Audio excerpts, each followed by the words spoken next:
Okay, 1566, good luck. So we've not played before, we have no head-to-head score there. 12,000 games for my opponent, that is really good in it, and nearly 10,000 on the blitz as well. Okay, let's play a traditional reti. I keep saying, obviously, E3 is a bit more fashionable these days, especially for the more elite level players, just to try and chance the pawn push, but lower down the ratings, it's not quite so critical, I don't think. Generally speaking, just as a broad guide, you meet these pawn pushers with the outer pawn pushers, just as a general broad guide. And then you're trying to watch out for moves like this, you know, just hitting your rook, just in case, just to be aware of it. He's playing really quickly out of the opening, so what's he trying to do with that knight move? I don't see it. I think it just gives me a free move just to push a pawn up. I could end up still pushing up another square, but okay, he's gone back. So just a case of where do we want the knight to go? Here, I guess bishop down is a natural move. Yeah, I'm going to come to d2 this time. Gives me the option to play across, or I can just trade the bishop when he comes up if he does.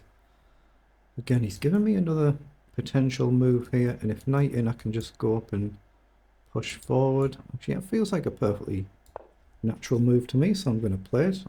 At some point, I want the rook across, but I've just got to watch out in case he starts getting attacks on the pawn, and I might want the rook back where it is now. So, but as a general idea, you want to try and centralize the rooks if you can do, if it's feasible.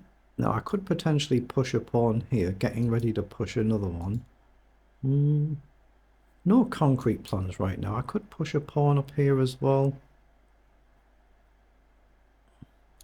If takes, actually that seems sensible to me. I'm going to do that. It's a slightly odd pawn structure in the reti opening, but if he takes, I could take the knight or probably the pawn. Most likely the pawn, I think. Give me just some free development moves, being able to push by attacking pieces.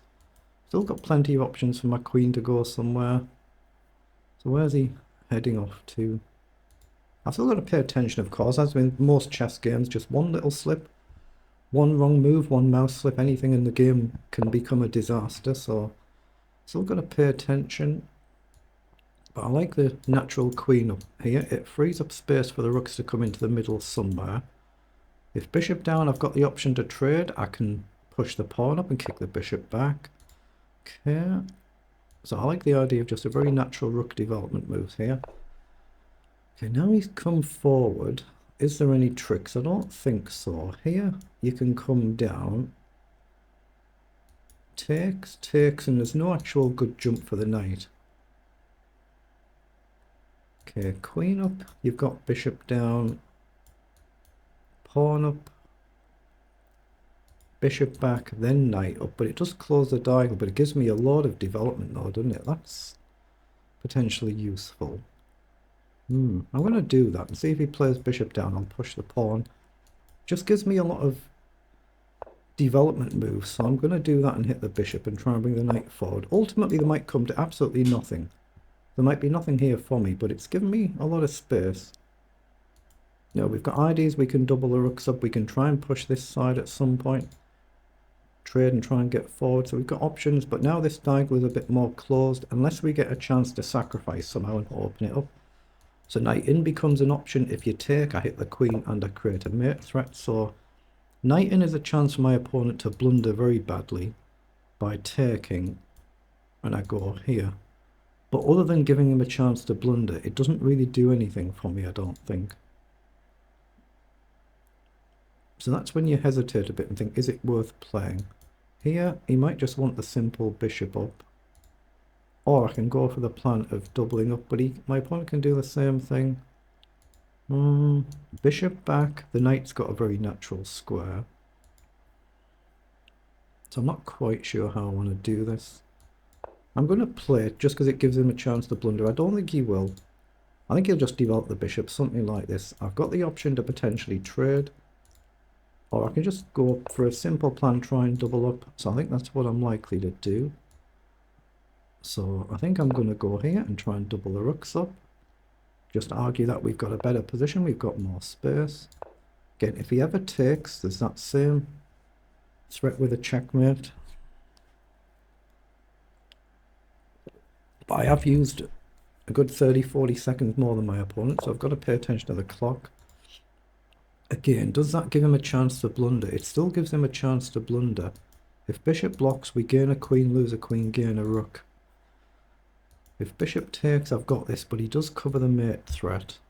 So I'm looking at knight back to try and deal with that bishop. I don't like his bishop where it is. Just hope I'm not blundering. If I blunder, it's just one of them things in chess, isn't it?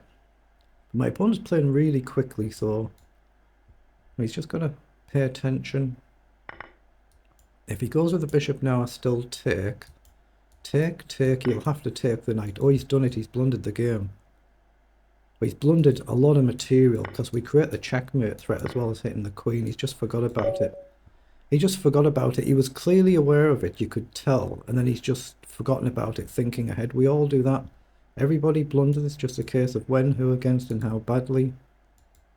It's amazing in games as well, where you see something and you're aware of it, and then you're thinking ahead, and you just forget about what you've already seen.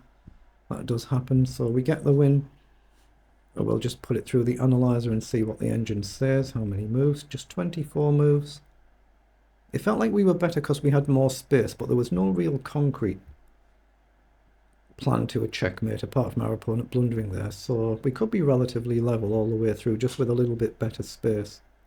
Let's just see what this graph shows. Well, we are better here actually, +4 better, and then we've messed up. So we've actually gone back to level, so we've been better and we've blundered somewhere or made some mistakes. Yeah, so we've done well out the opening, we've built a good advantage, we've made a mistake here. So the engine is saying I should have just pushed the pawn straight away instead of trying to induce this idea to push the pawn. So queen to c, the mistake, c3's mistake. I should have done e5 straight away. And then here we've been +4 better. And the engine's saying I should have actually gone in to sack the knight instead of coming here. So it actually is a really good line. Takes, and there's going to be a long-term concept to get the queen in somehow, something like this. I didn't really take the time to work that out, did I? But that's where I've gone wrong, not sacking the knight here. And if you don't take, if you move, then we win a free bishop. So that might have been a forcing line. So which move was that on? It's when I've played knight to d6. You can turn the engine on, you can obviously take your time, play through your own games. So the engine's saying we should have gone for this, and bishop takes is the right move. Obviously you can take your time and really play through all of these and see how the engine plays it out, but I'm not an engine, so I don't play like one. So the overall figures are 87% versus 74% accuracy. My centre pawn loss is 34, which is right on average for me. It's 32 as my average. So, but again, considering my opponent's so outrated, it's not a bad effort at all, is it? He's just, he was clearly aware of the checkmate threat and then forgot about it. I think that's all that's happened. Otherwise, it was a decent effort, so well done.